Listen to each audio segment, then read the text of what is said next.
ভুবন মঙ্গল হরি সংকীর্তনের ধ্বনি এই গ্রামে বেজে উঠেছে।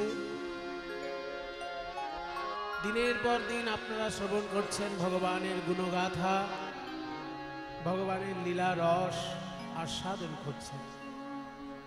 আজকে অন্তিম রজনী, আজকে আমরা যে লীলাটি শুনতে চলেছি রাস এবং মহারাসের মিশ্রণ।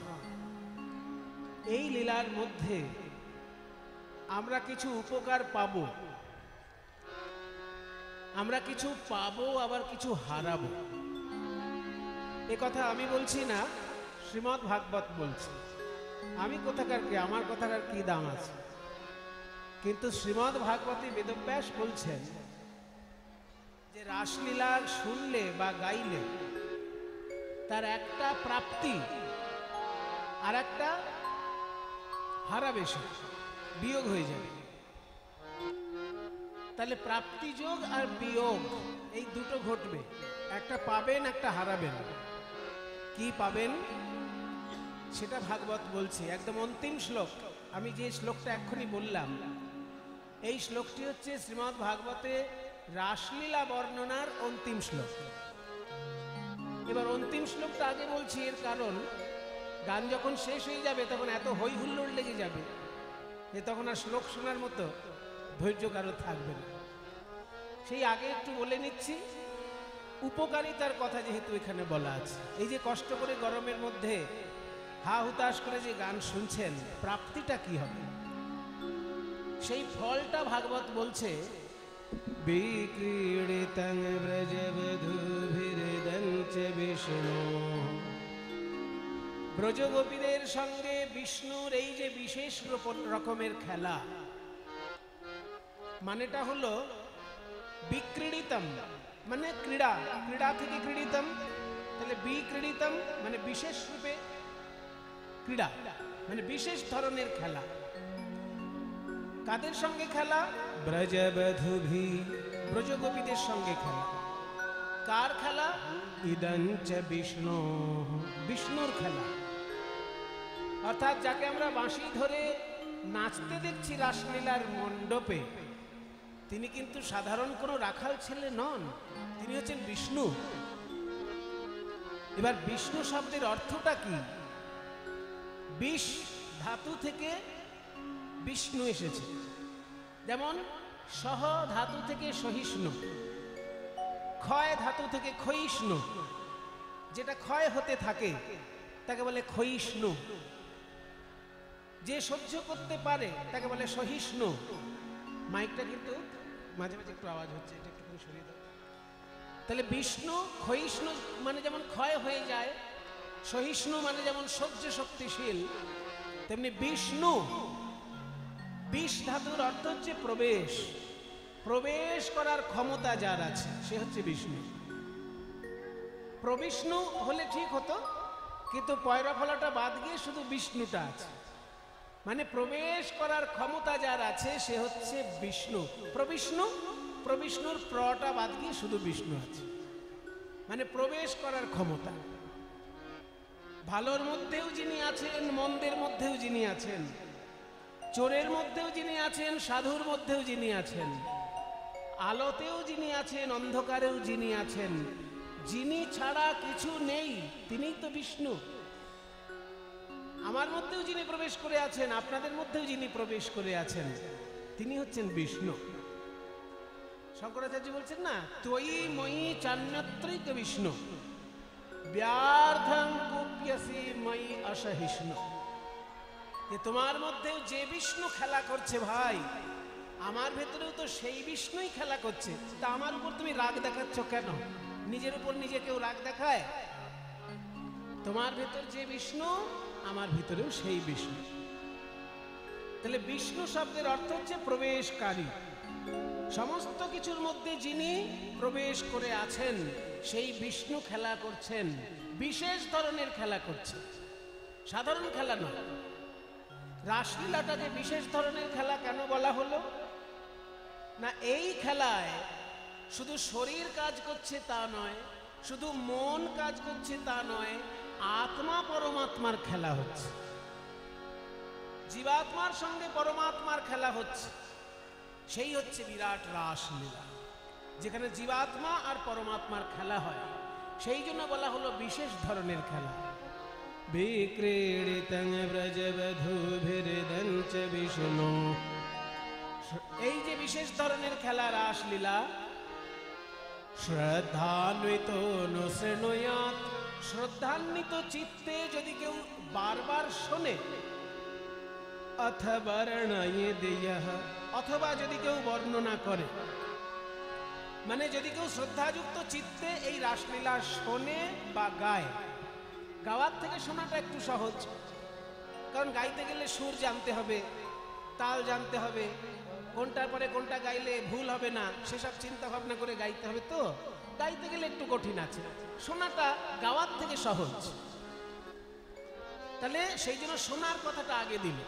যদি কেউ শোনে মনোযোগ দিয়ে, তারও যা ফল হবে, যে কষ্ট করে গাইছো তারও সেই একই ফল হবে।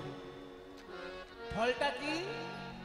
ভক্তি পরাং ভগবতী প্রতিলভ্য, ভগবানের প্রতি তার বিশেষ ধরনের পরাভক্তি লাভ হবে। আমাদের সাধন ভক্তি যে ভক্তির কাছে নিয়ে যায় তাকে বলে সাধ্য ভক্তি। এই যে শ্রবণং কীর্তনং বিষ্ণু স্মরণং পাদ সেবনম, আমরা যে সাধন ভক্তি করছি, আপনারা শুনছেন, এটাকে বলে শ্রবণম, আমি গাইছি, এটাকে বলে কীর্তনম। এই সবটাই সাধনার মধ্যে পড়ে। শোনাটাও সাধনার জিনিস।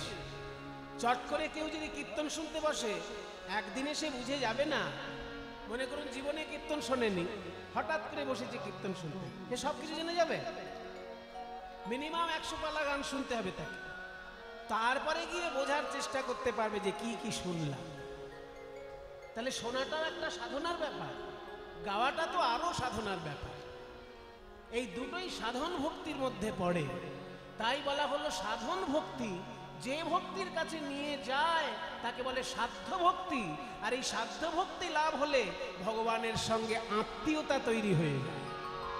আত্মীয়তা হয় তিনি আমার প্রভু হবেন, না হলে আমি তার দাস হব, তিনি প্রভু বা আমি দাস, কিংবা তিনি আমার সখা হবেন, আমি তার সখা হব, কিংবা তিনি আমার সন্তান হবেন, আমি তার অভিভাবক হব, কিংবা তিনি আমার প্রিয়তম হবেন, আমি তার প্রিয়তমার চরণের দাসী হব।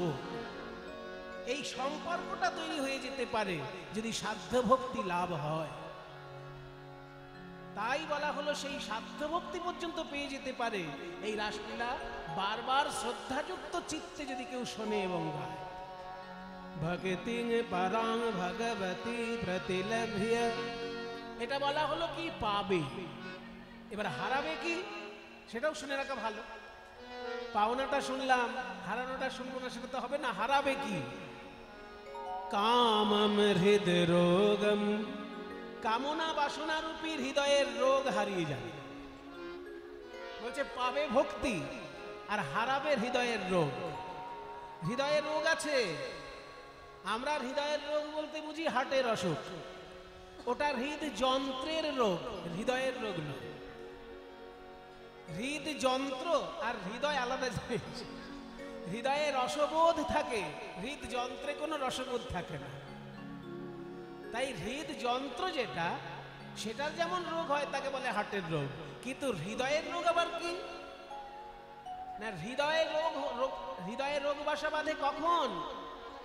6টি জিনিস যদি আমাদের মধ্যে বেশি ঘোরাফেরা করে তাহলে হৃদয়ে রোগ হয়। সেই 6টি জিনিস কি কি? কাম, ক্রোধ, লোভ, মোহ, মদ, মাৎসর্য। এই 6টা জিনিস যার মনের মধ্যে বেশি যাওয়া আসা করবে তারই হৃদয় রোগগ্রস্ত। ওই জন্য রাসলীলা শোনার ফল হচ্ছে এটা, যে ওই রোগগুলো আস্তে আস্তে দূরে যাবে। 6টি রোগের মধ্যে কামনা বাসনা হচ্ছে সব থেকে বড় রোগ। ওই জন্য সবার আগে তার স্থান দিয়েছি, যে কামনা বাসনার উপর নিয়ন্ত্রণ আসলে বাকি সবটাই নিয়ন্ত্রণে আস্তে আস্তে আসবে। কাম মানে কামনা বাসনা, কাম মানে শুধু নারী পুরুষের মিলন নয়, ওটা কামনা বাসনার মধ্যেই পড়ে, তবে ওটা শুধুমাত্র কাম নয়। কাম শব্দের অর্থ হচ্ছে আমি যা কামনা করছি। আমি কামনা করছি আমার একতলা বাড়িটা যেন 2 তলা হয়ে যায়, এটা কামনার মধ্যে পড়ে। আমি কামনা করছি 1 বিঘে আম বাগান কেনা আছে, সেটা যেন 2 বিঘে আম বাগান হয়ে যায়। তাহলে কামনা করছি। এই কামনা বাসনাটাও কিন্তু হৃদয়ের রোগের মধ্যে পড়ে। এই কামনা বাসনা রূপী হৃদয়ের রোগ তার অচিরেই নির্মূল হবে।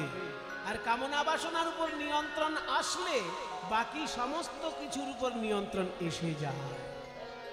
কামম হৃদরোগম আশু অপহীনতি, অতি শীঘ্রই সে দূরীভূত করতে পারবে হৃদয়ের রোগকে।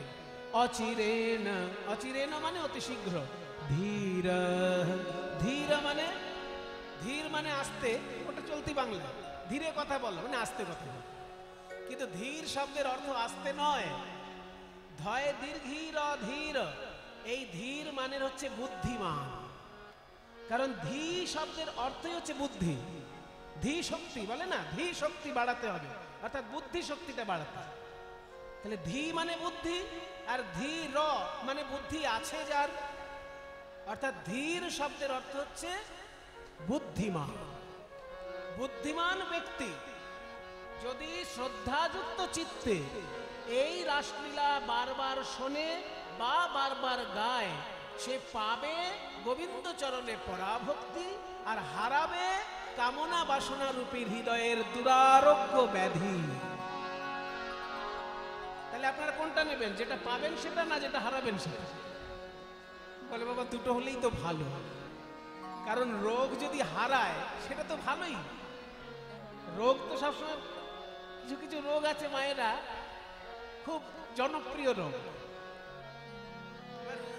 রোগও কিন্তু জনপ্রিয় আছে। কিরকম? এই যেমন ধরুন কারোর মাথা যদি উকুন হয়, তাহলে বারবার মাথা চুলকাবে, সেটাতেই তার আনন্দ। চট করে উকুনের ওষুধ দিচ্ছে না, কারণ চুলকালে আনন্দ লাগছে। ঠিক তেমনি কারোর যদি গায়ে চুলকানি হয়, দেখবেন চুলকাতে বেশ মজা লাগছে। চুলকে চুলকে একবারে রক্ত বেরিয়ে যাচ্ছে, তবু খুব মজা লাগছে। চুলকানির ওষুধটা খাচ্ছে না, কারণ মজা লাগছে চুলকানি। তাহলে চুলকানি যেমন একটা রোগ হলেও সেটা ভালো লাগে, মাথায় যদি উকুন থাকে, খুশকি থাকে, চুলকালে যেমন ভালো লাগে, তেমনি কামনা বাসনা একটা রোগ, অথচ আমাদের ভালো লাগে। মুনি ঋষির কাছে কামনা বাসনা হচ্ছে রোগ, কিন্তু আমার কাছে তো সেটা প্রিয় জিনিস। আমি চাইবো না আমার 1 তলা বাড়িটা 2 তলা হোক, আমি চাইবো না আমার 1 বিঘে আম বাগান 2 বিঘে হোক, আমি চাইবো না আমার ছেলের যেন চাকরি হয়, আমার মেয়ের যেন ভালো জায়গায় বিয়ে হয়, চাইবই তো। কিন্তু মুনি ঋষি বলছে বুঝতে পারছো না, ওটা তোমাদের ভালো লাগছে বটে, কিন্তু ওটা আসলে একটা রোগ। ওই রোগটার নাম কামনা বাসনা রূপী হৃদয়ের দুরারোগ্য ব্যাধি। এই ব্যাধি থেকে যদি কেউ মুক্ত হতে পারে, তাহলে বাকি ব্যাধিগুলোও দূর হয়ে যাবে। বাকি ব্যাধিগুলো কি? ওই যে কামের পরে যেগুলো আছে, ক্রোধ, কাম, ক্রোধ, লোভ, মোহ, মদ, মাৎসর্য, বাকিগুলোও দূর হবে।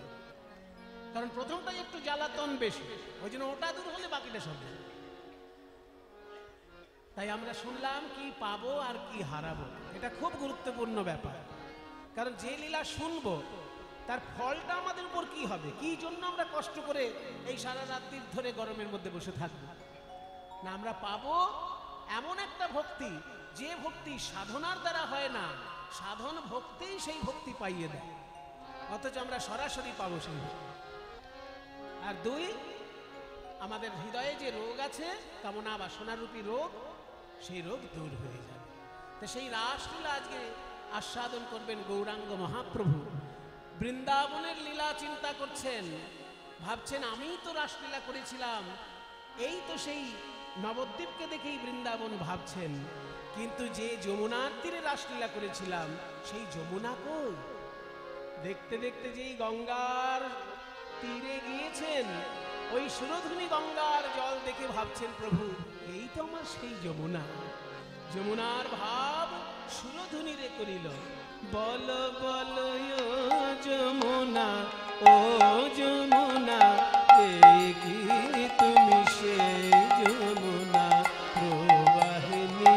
বলো বলো যমুনা, এই কি তুমি সেই যমুনা প্রবাহিনী? বলো বলো যমুনা, এই কি তুমি সেই যমুনা প্রবাহিনী?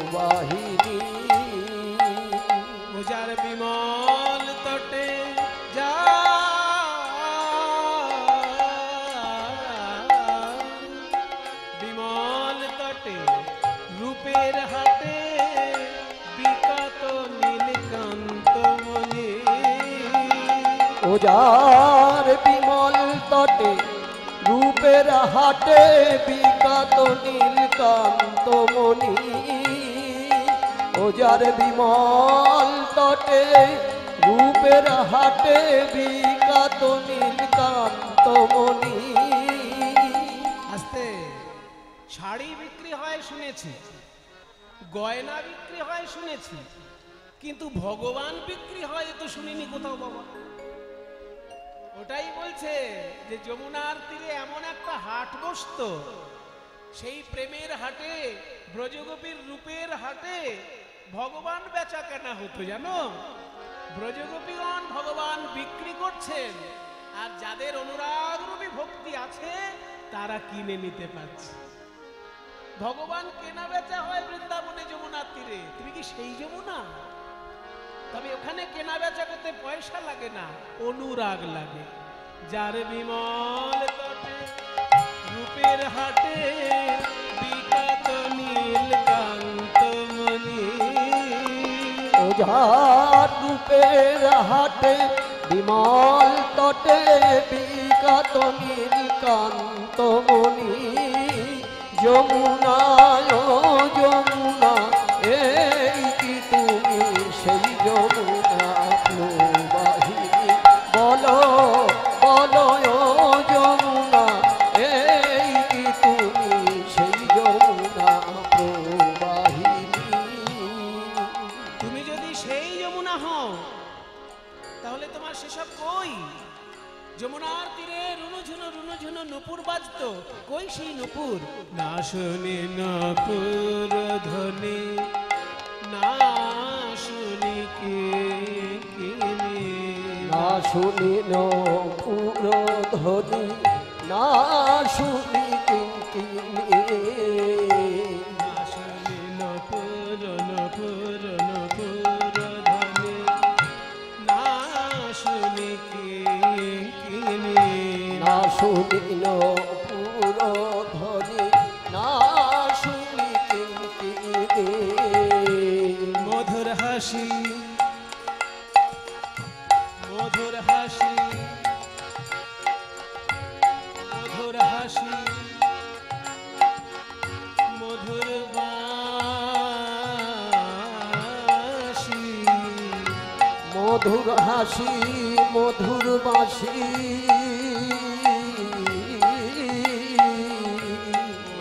মধুর হাসি, মধুর বাঁশি। মধুর হাসি মধুর বাঁশি। মধুর হাসি মধুর বাঁশি। আর নাহি শুনি ওই মধুর হাসি মধুর বাঁশি আর নহে শুনি। শুনেছি যমুনার তীরেই নাকি কুঞ্জবনে চন্দ্রাবলী বসে থাকতো। কৃষ্ণ কবে আসবে তার ঠিক নেই, হয়তো জীবনে একবার আসবে, তবুও কুঞ্জ সাজিয়ে বসে থাকতো চন্দ্রাবলী। সে কই? কোথা চারু চন্দ্রাবলী, কোথা কাশে জল কেলি। কোথা চারু চন্দ্রাবলী, কোথা বাসে জলকেলি। কোথা চারু চন্দ্রা যমুনা।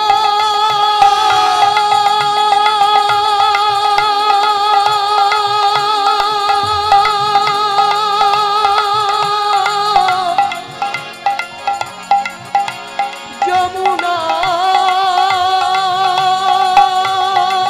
যমুনা যমুনা।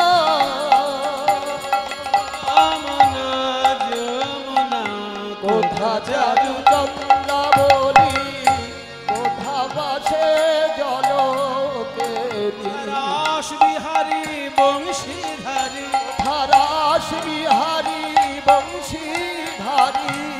রাস বিহারী বংশীধারী। রাস বিহারী বংশীধারী।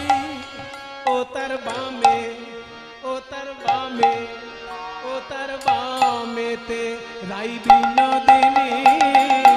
যমুনা যমুনা এই কি তুমি সেই যমুনা প্রবাহিনী, বলো বলো ও যমুনা এই কি তুমি সেই যমুনা প্রবাহিনী। যমুনা যমুনা যমুনা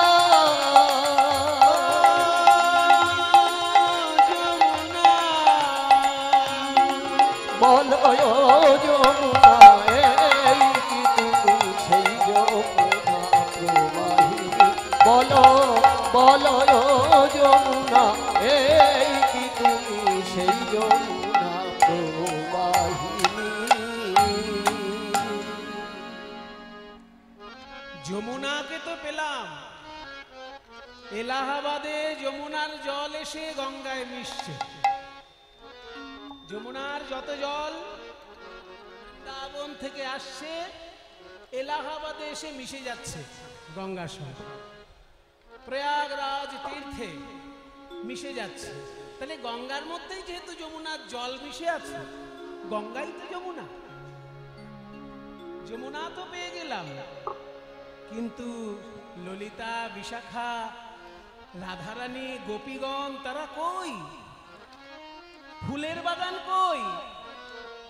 ফুল্ল মল্লিকা মালথি জুথি মত্ত মধুকর ভোরণী। মত্ত মধুকর বিভোর হয়েছিল যে ফুলের উপরে, সেই ফুল কই? চিন্তা করতে করতে মহাপ্রভু যেই গঙ্গার ধারে ধারে ফুলের বাগান দেখলেন, এই তো আমার সেই ফুলের বাগান। ফুল বন দেখে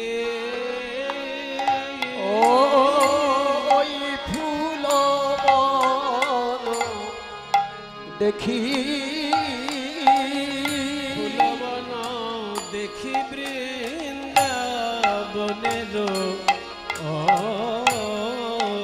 বৃন্দাবনের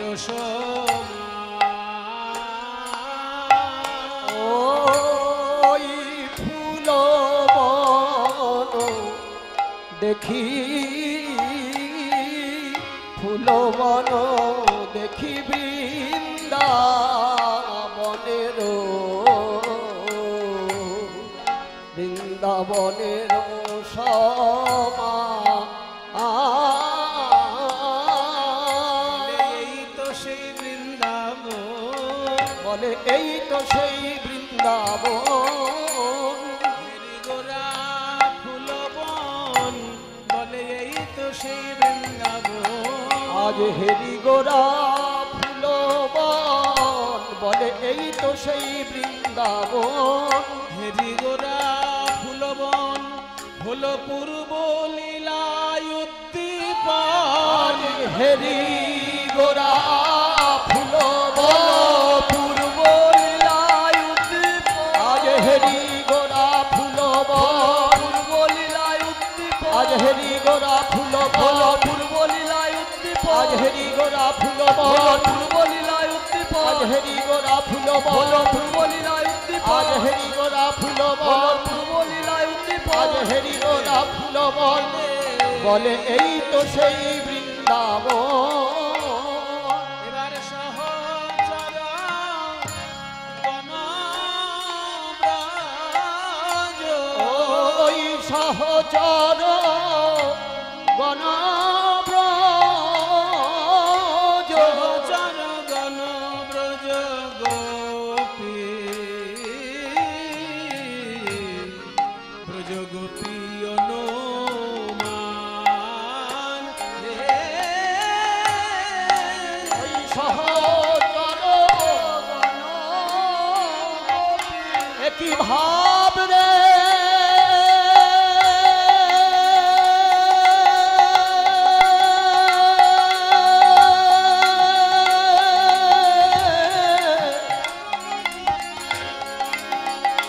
ভাব নিধি প্রভু নামা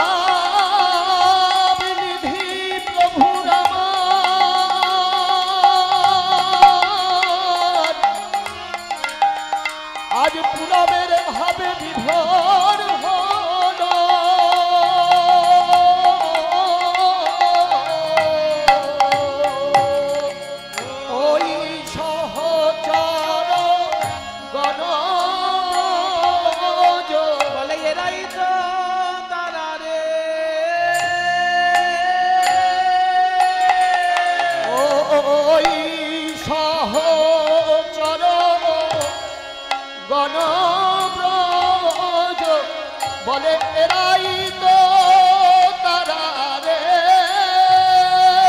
বৃন্দাবনে ছিল যারা বলে এরাই তো তারা রে বৃন্দাবনে ছিল যারা মধুর নবদ্বীপে এলো তারা ওই বৃন্দাবনে ছিল যাহা নবদ্বীপে এলো তারা ওই বৃন্দাবনে ছিল যাহা নবদ্বীপে এলো তারা বৃন্দাবনে ছিল যাহা নবদ্বীপে এলো ওই বৃন্দাবনে ছিল যাহা নবদ্বীপে এলো তারা বৃন্দাবনে ছিল যাহা নবদ্বীপে এলো তারা বৃন্দাবনে ছিল যাহা নবদ্বীপে এলো তারা বলে এরাই তো তারা রে ওই সহচর গণব্রজ সহচর গণব্রজ গোপী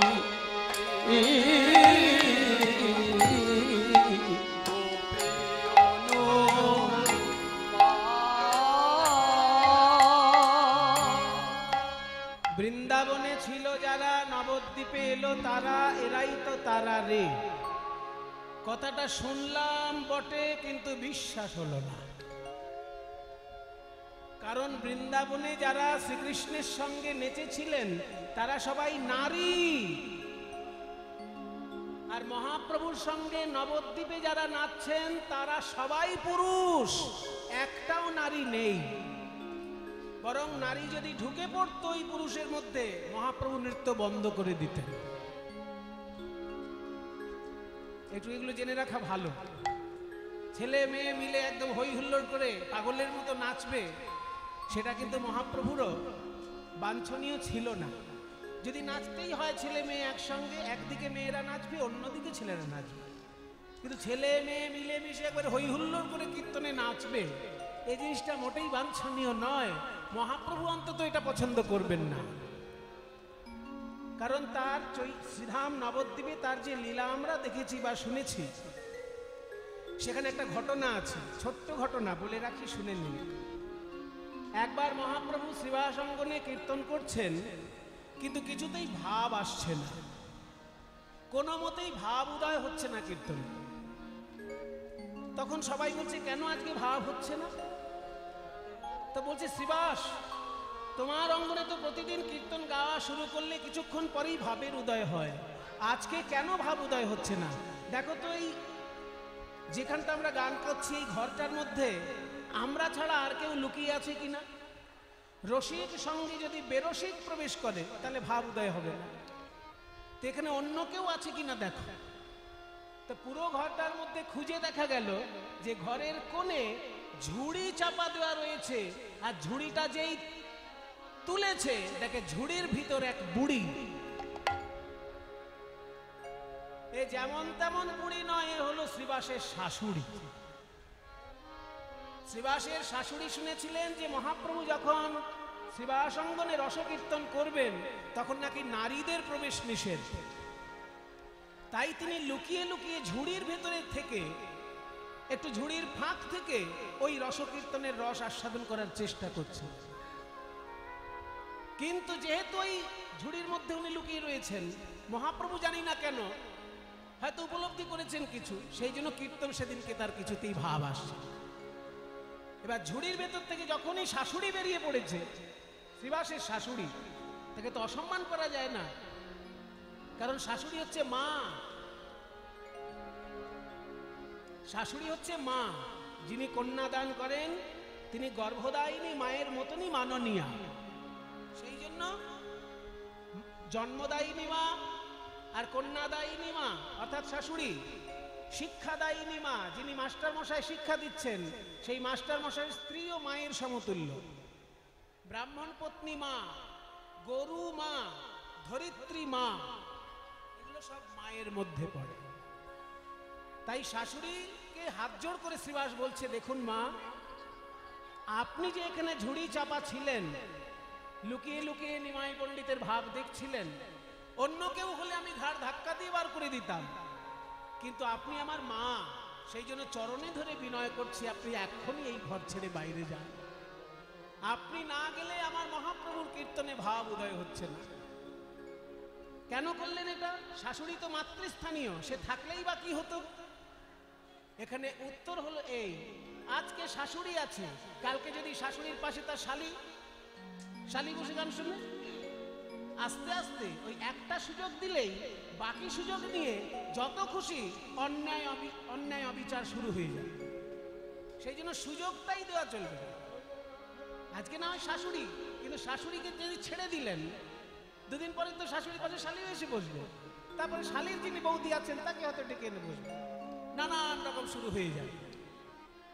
সেই জন্য মহাপ্রভু যখন রসকীর্তন আস্বাদন করতেন, সেখানে পুরুষদের নৃত্য হতো, তার মধ্যে নারীর কিন্তু প্রবেশ অধিকার ছিল না। নারী নাচতে পারে অন্য জায়গায়, যেখানে পুরুষরা নাচছে তার মধ্যে ধাক্কাধাক্কি করে নাচ নয়, অন্য জায়গায় নাচ। তাহলে মহাপ্রভুর সঙ্গে যারা নাচছে সবাই পুরুষ, আর শ্রীকৃষ্ণের সঙ্গে যারা নাচছে সবাই নারী। তাহলে কি করে বলা হলো বৃন্দাবনে ছিল যারা নবদ্বীপে এলো তারা? এরাই তো তারা রে। তখন পদকর্তা বলছেন, বৃন্দাবনে যারা ছিল তারাই নবদ্বীপে পুরুষ রূপ ধারণ করে এসেছে। কেন পুরুষ রূপ ধারণ করেছে জানো? ওই বৃন্দাবনের গোপী যারা, তাদের মনে মনে বড় ব্যথা ছিল। আমরা নারী কুলে জন্ম নিয়েছি, তাই যখন খুশি ঘর হতে বেরোতে পারি না। নারী না করিত বিধি, এই গোপীগণ কেঁদে কেঁদে বলেছিলেন, হে গোবিন্দ, ও হে নাগুর বড়, শুনো হে মুরলী ধর, নিবেদন করি রাঙা পা, নিবেদন করি রাঙা পা, তোমার চরণ নখর মনি যেন চাঁদের গাঁথনি, ভালো শোভে দাসীর গলায়। তুমি মনি নও, মানিক নও, হিয়ার মাঝারের ফুল নও, বাঁধিয়া রাখি কেশে। আমাদের নারী না করিত বিধি, তুয়া হেন গুণ নিধি, লইয়া ফিরিতাম দেশে, লইয়া ফিরিতাম দেশে দেশে। তুমি যদি মণিমাণিক্য হতে শ্যামসুন্দর, তাহলে হারে যেমন পদক করে ঝুলিয়ে রাখি আমরা, তোমাকে পদক তৈরি করে হারে ঝুলিয়ে রাখতাম। বুকের মাঝখানে একটা নীল পাথর হয়ে তুমি থাকতে। কিন্তু তুমি তো পাথর নাও যে তোমাকে পদক করব, তুমি তো ফুল নাও যে মাথায় তোমাকে গুজে রাখবো। আর আমাদেরকে যদি বিধাতা নারী না করে পুরুষ করত, যখন খুশি যেখানে খুশি তোমার সঙ্গে চলে যেতে পারতাম, সমাজে কোনো কথা উঠতো না। এই যে ব্রজগোপীদের মনে দুঃখ ছিল, সেই দুঃখটা কলিযুগে দূর হয়ে গেল। যোগ মায়া যোগেশ্বরী সেই বৃন্দাবনের গোপীদেরকে পুরুষ দেহ দিয়ে কলিযুগে পাঠালেন। মহাপ্রভু হচ্ছেন কৃষ্ণচন্দ্র, আর তার পার্ষদগণ হচ্ছেন সেই গোপী, অথচ পুরুষ রূপ ধারণ করে এসেছেন এই কলিযুগে। এই যে রূপ গোস্বামী, সনাতন গোস্বামী, এরা সবাই বৃন্দাবনের গোপী, কিন্তু আজকে তারা পুরুষ রূপে মহাপ্রভুর সঙ্গে নৃত্য করছে। তাই বৃন্দাবনের গোপী কিনা যদি জানতে হয়, তাহলে ওনাদের শরীরটা দেখো না, ওনাদের নয়ন পানে চেয়ে দেখো। বলি এরাই তো তারা রে, এরাই তো তারা রে।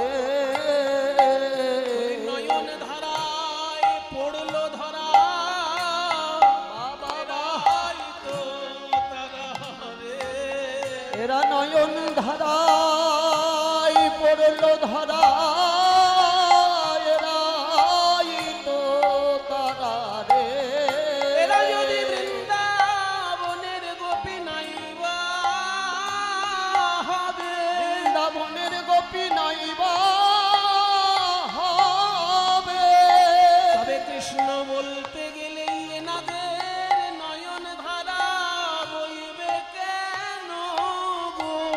কৃষ্ণ বলতে এদের নয়ন ধারা বইবে কেন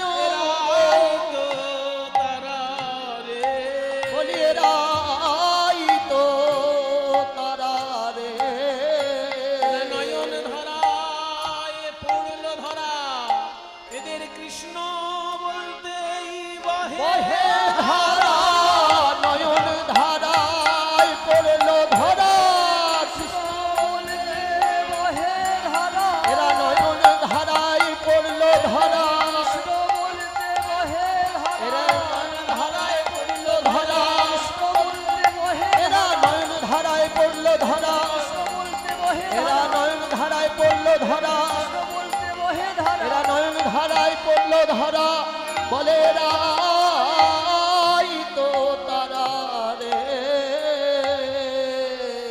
বৃন্দাবনের গোপীগণ কলিযুগে মহাপ্রভুর পার্শ্বদ হয়ে নৃত্য করছেন, কিন্তু একটা মজার ব্যাপার ঘটে গেল এর মধ্যে। মজার একটা ব্যাপার, এই যে কীর্তনের দলে দেখবেন নানান বয়সের লোক থাকে, অল্প বয়সের ছেলেও থাকে, বেশি বয়সের বুড়োও থাকে। এই যে আমাদের দলে যেমন খোল বাজাচ্ছে অল্প বয়সের ছেলে, রাজদীপ কত বয়স?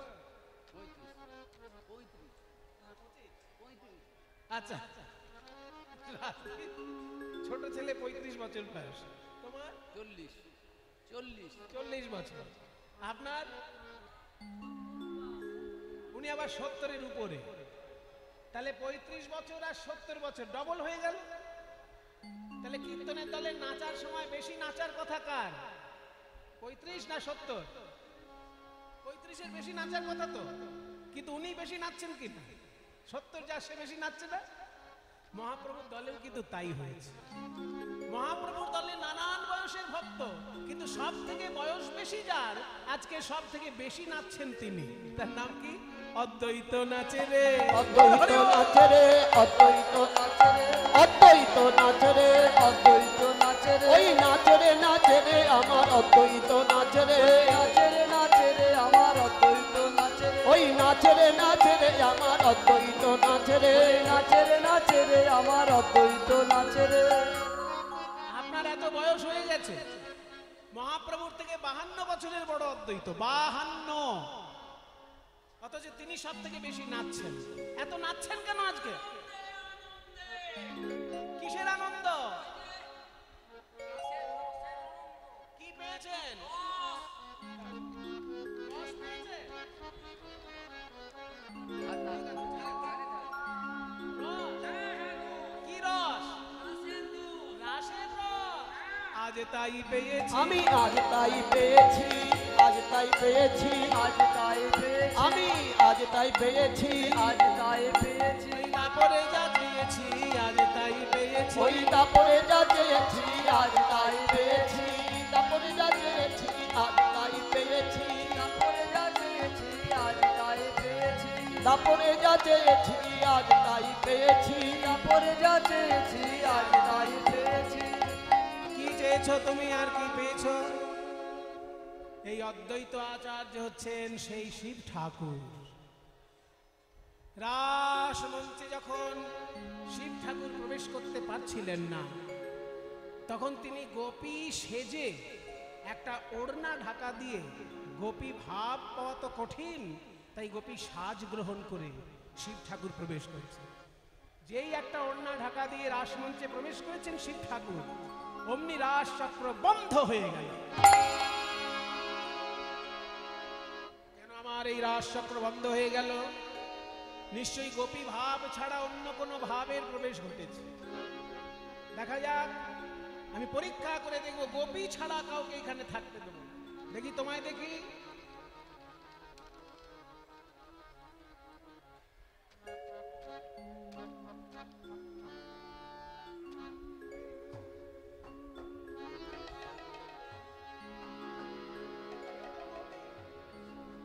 সবাই গোপী, কিন্তু একই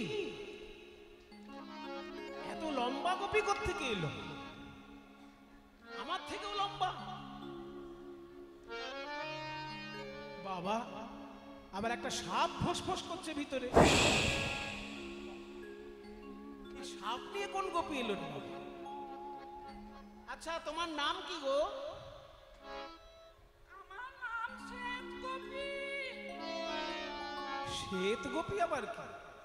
আসলে সাদা ছাই মাখা আছে ওই জন্য বলছে শ্বেত গোপী। আচ্ছা দেখি তোমার মুখটা একটু আমায় দেখাও দেখি। এ কি ভয় পাচ্ছ কেন? পিছিয়ে যাচ্ছ কেন? দেখি দেখি দেখি দেখি। এ কি মহাদেব, তুমি এখানে কেন এসেছো? গুপ্ত বৃন্দাবনে নাকি শ্রীকৃষ্ণ রাস করছেন, বাহ, সেখানে কিন্তু পুরুষের নিষেধ, প্রবেশ নিষেধ। পুরুষের প্রবেশ নিষেধ। হ্যাঁ, তাই আমি মনে মনে চিন্তা করলাম, আমি যদি নারী বেশে যাই তাহলে দর্শন করতে পারবো।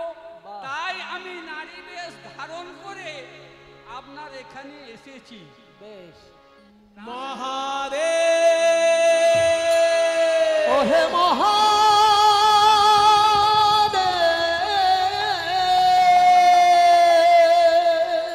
তুমি তো জানো না এই বৃন্দাবনের রসের ভাব। এখানে গোবিন্দের অঙ্গে অঙ্গে অনঙ্গ তরঙ্গ, প্রতি অঙ্গে প্রেম তরঙ্গ। ওই বৈকুণ্ঠের বিষ্ণু আর বৃন্দাবনের গোবিন্দ তো এক নয়।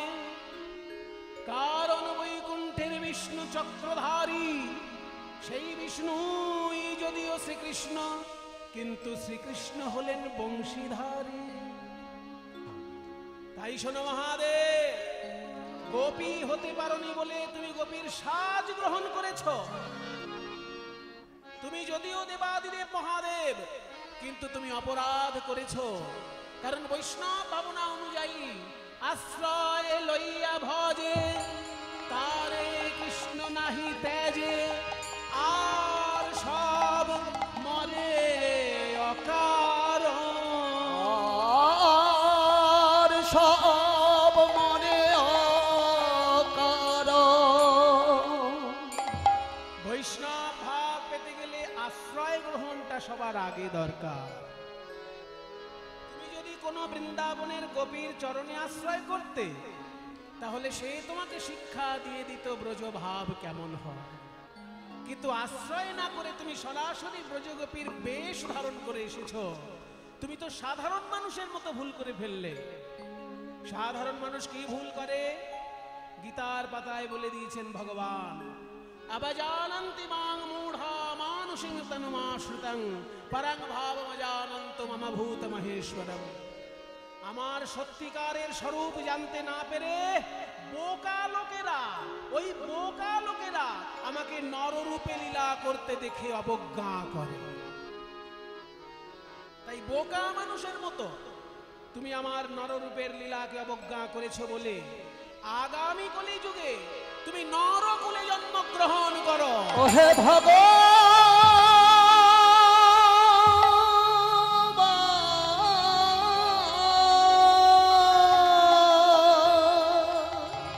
দেবাদেব মহাদেব আমি, কিন্তু নরকুলে জন্ম হবে আমার, তাতেও কোনো দুঃখ নাই। যদি নরকুলে যেতে হয়, যেন তোমার চরণ ছাড়া করো না। যে লীলা রসে আমি বঞ্চিত হলাম, সেই লীলা রস হতে আমায় বঞ্চিত করো না। বঞ্চিত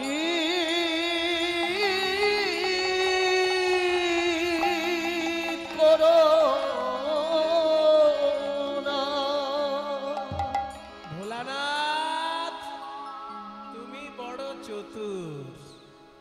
তুমি একাই চতুর নও, যেই জন কৃষ্ণ ভজে সে বড় চতুর। আমি বললাম তোমাকে নররূপে জন্মগ্রহণ করো, আর তুমি বললে নররূপে আমি গেলেও যেন তোমার চরণ ছাড়া করো না। আর যে লীলা আমি আস্বাদন করতে এলাম পারলাম না, সেই লীলাটা যেন তখন আস্বাদন করি। তার মানে তোমাকে পাঠিয়ে আমার শান্তি নেই, তোমার সঙ্গে সঙ্গে আমাকেও যেতে হবে। তাই আগামী কলিযুগে তুমি হবে অদ্বৈত আচার্য, আমার আসার 52 বছর আগে তুমি আসবে, আমার আসার জন্য তুমি ক্ষেত্র প্রস্তুত করে রাখবে। আমি জন্মগ্রহণ করব শচীনন্দন গৌর হরিরূপে, আর তুমি হবে অদ্বৈত আচার্য। যেদিন শ্রীবাস অঙ্গনে আমি রাস রস আস্বাদন করব, সেদিন সবার আগে তুমি পাবে সেই রাসের রস। অদ্বৈত নাচবে না? আমি আজ তাই পেয়েছি, আমি আজ তাই পেয়েছি, আজ তাই পেয়েছি, আমি আজ তাই পেয়েছি, আজ তাই পেয়েছি, ওই দাপরে যা চেয়েছি আজ তাই পেয়েছি, ওই দাপরে যা চেয়েছি আজ তাই পেয়েছি, ওই দাপরে যা চেয়েছি আজ তাই পেয়েছি, দাপরে যা চেয়েছি, ওই রাসরস আস্বাদন দাপরে যা চেয়েছি, রাসরস আস্বাদন দাপরে যা চেয়েছি, রাসরস আস্বাদন যশোরে চেয়েছি, রাসরস আস্বাদন দাপরে যা চেয়েছি, অদ্বৈত নাচে রে।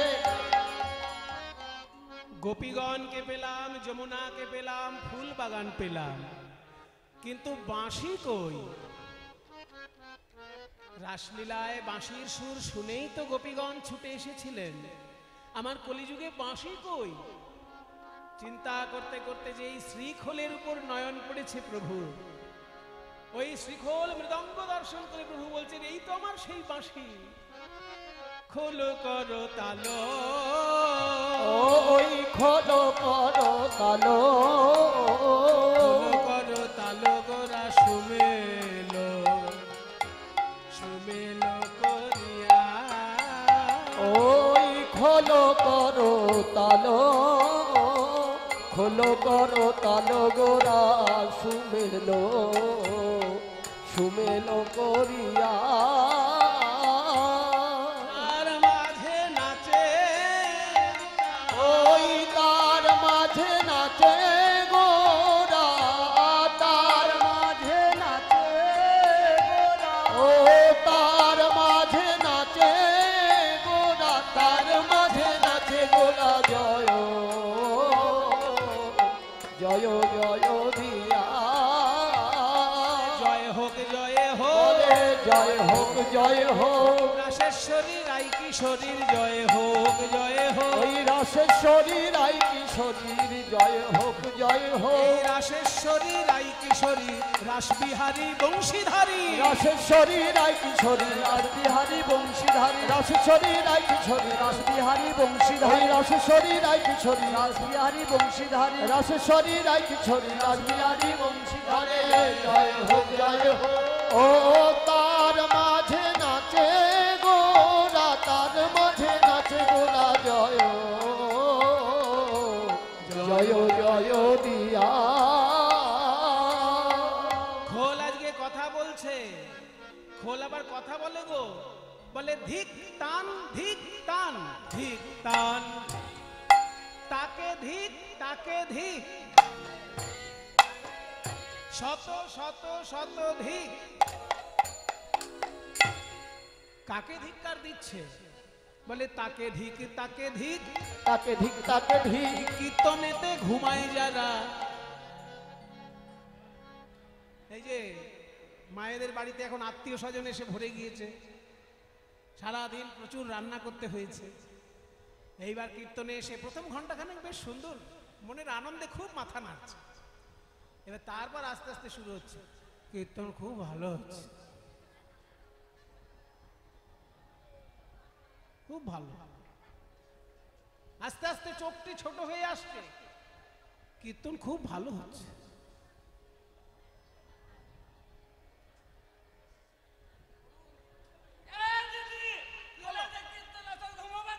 সারাদিন রান্না করেছি, তখন তুমি সঙ্গে ছিলে।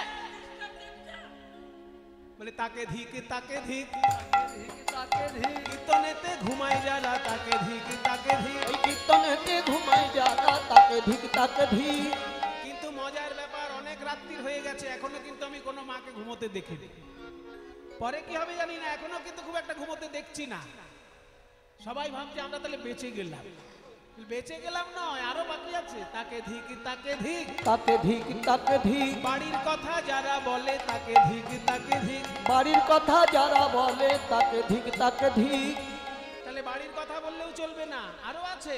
উলুধ্বনি যে না দেবে, তাকে ধিক তাকে। উলুধ্বনি যে না দেবে তাকে ধিক তাকে ধিক, উলুধ্বনি যে না দেবে তাকে ধিক তাকে ধিক। উলুধ্বনি যে না দেবে তাকে ধিক তাকে ধিক।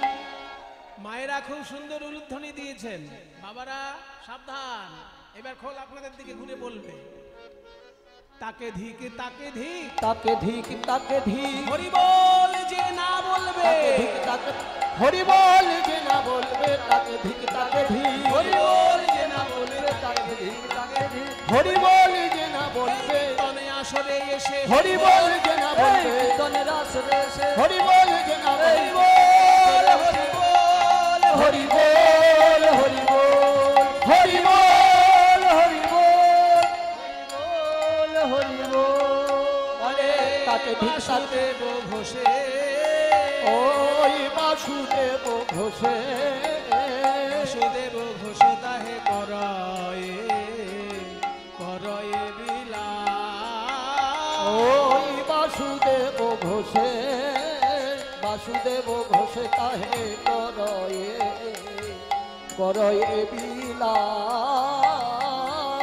বাসুদেব ঘোষ এই গৌর চন্দ্রিকা রচনা করে বলছেন, প্রভু আমাকেও তুমি যেন লীলা রস হতে বঞ্চিত করো না।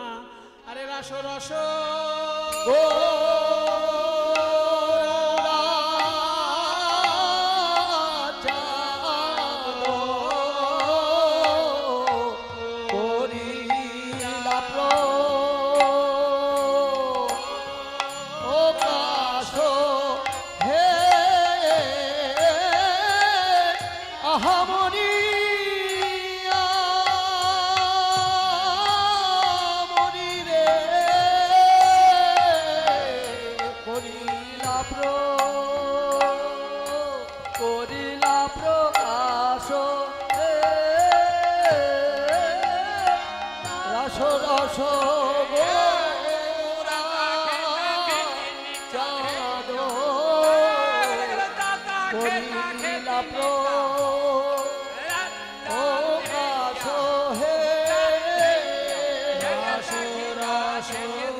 কাশরে রস গোরা চাঁদ করিলা কাশরে রস গোরা চাঁদ করিলা কাশরে রস গোরা চাঁদ করিলা কাশরে রস গোরা চাঁদ করিলা কাশরে রস গোরা চাঁদ করিলা কাশরে রস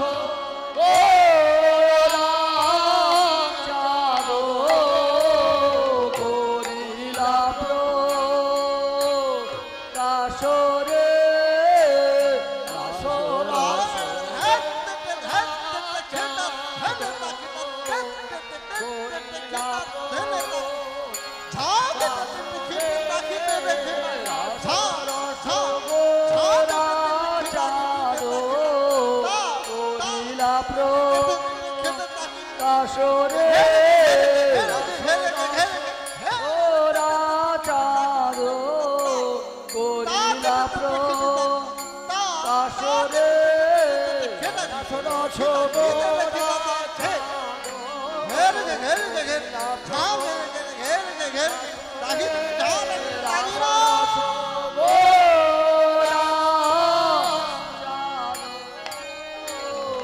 করিলা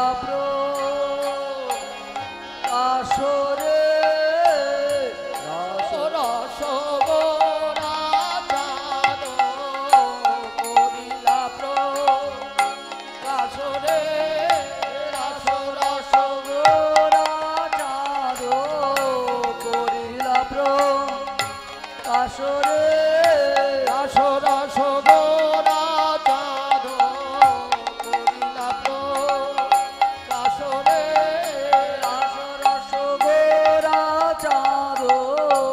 করিলা প্রকাশরে রস রস গোরা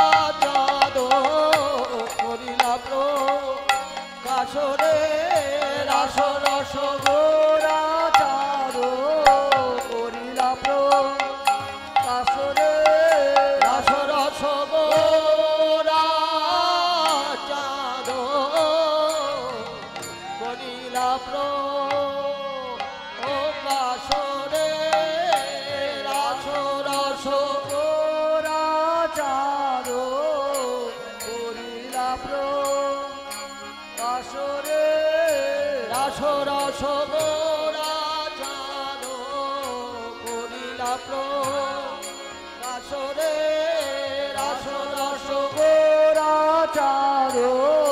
করিলা প্রকাশরে রস গোরা করিলা প্রকাশরে রস রস গোরা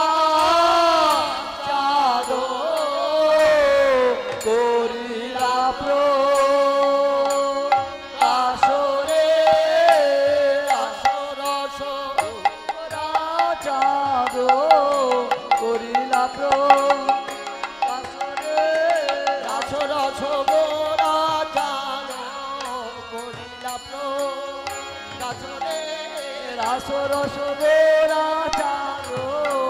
করিলা প্রকাশরে রস রস গোরা করিলা প্রকাশরে রস রস গোরা করিলা প্রকাশরে রস রস গোরা করিলা প্রকাশরে রস রস গোরা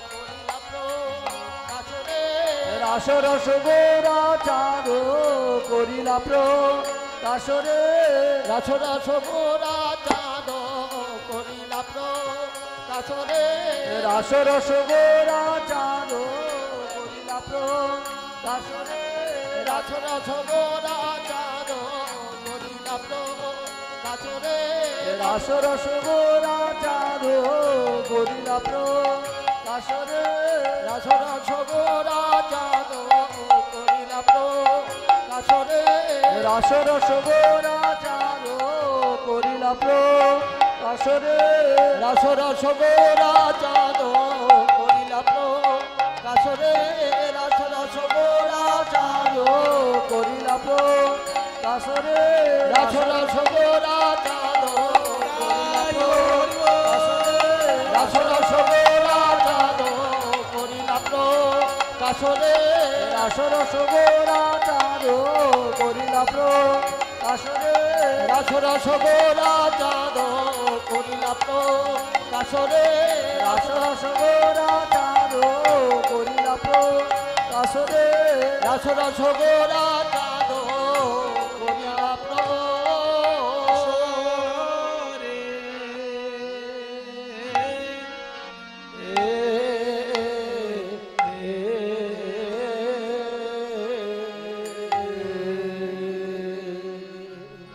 তাহলে আমরা মহাপ্রভু কিভাবে রাস রস আস্বাদন করলেন, আমাদের জন্য কিভাবে সেই রসের ভাণ্ডার উজাড় করে দিলেন, সেটা আমরা শুনলাম।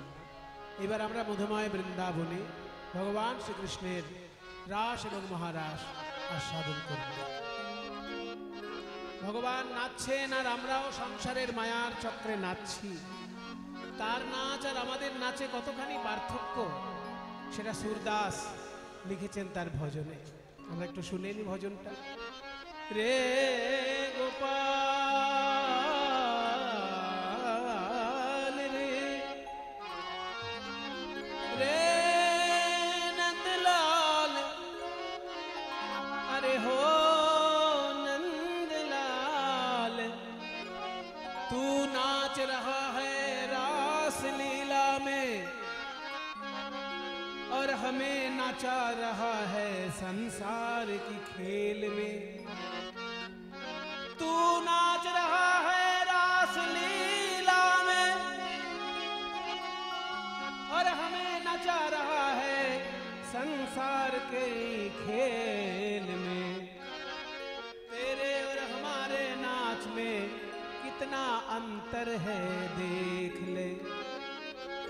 अब मैं नाचो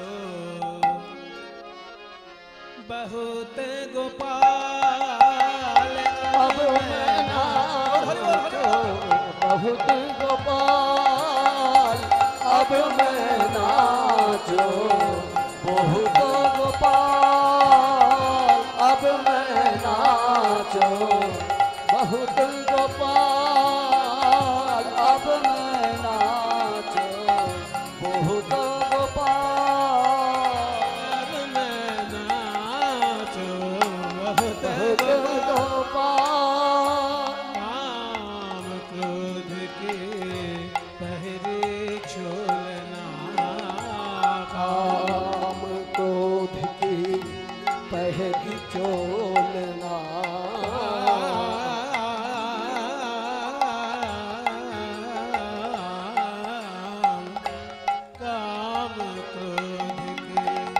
पहरी छोड़ना।